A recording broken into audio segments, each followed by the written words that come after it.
lang po at balita itong aking sasabihin. Real talk lang tayo. Kung maniniwala kayo, salamat. Kung hindi, nasa inyo.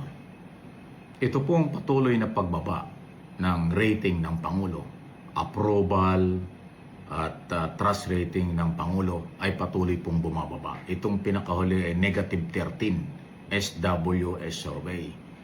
Kamakailang nang naman ang survey ng Okto, ako di ako nakakamali o kung sino man, bumababa rin eh.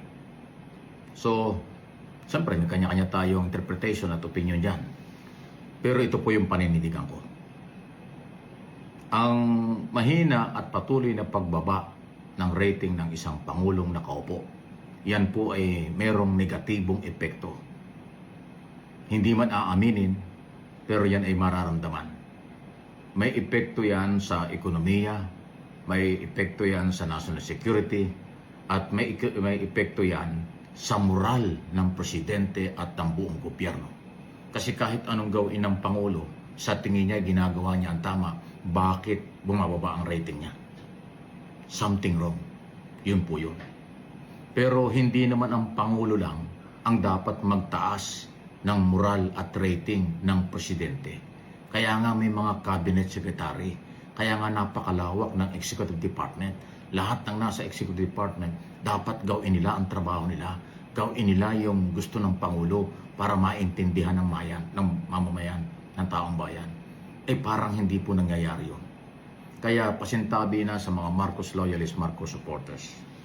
Kung ang tingin ninyo baliwala yan kahit bumaba ang rating, kahit mag-zero pa raw, wala daw pakialam sila, kahit daw anong mangyari sa survey, wala na yan.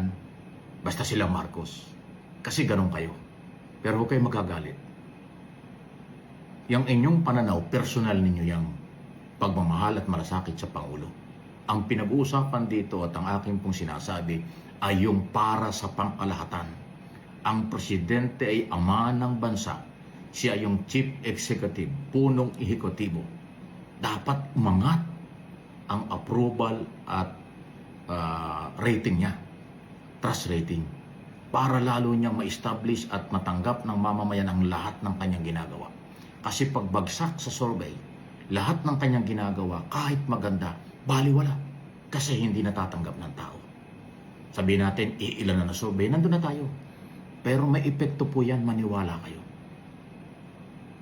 Itanong nyo sa mga nakakaintindi na totoong political analyst, business analyst, media, ng mga eksperto, magtanong kayo. Matututo kayo sa kanila. Hindi man ako nagmamagaling. Kaya kung sinishare ito sa inyo, ako'y nagpapakatotoo lang. Sinusuportahan ko ang gobyernong ito. Pero kung ganyan ang dating ng mga survey, something wrong. May malaking problema si Pangulong Marcos.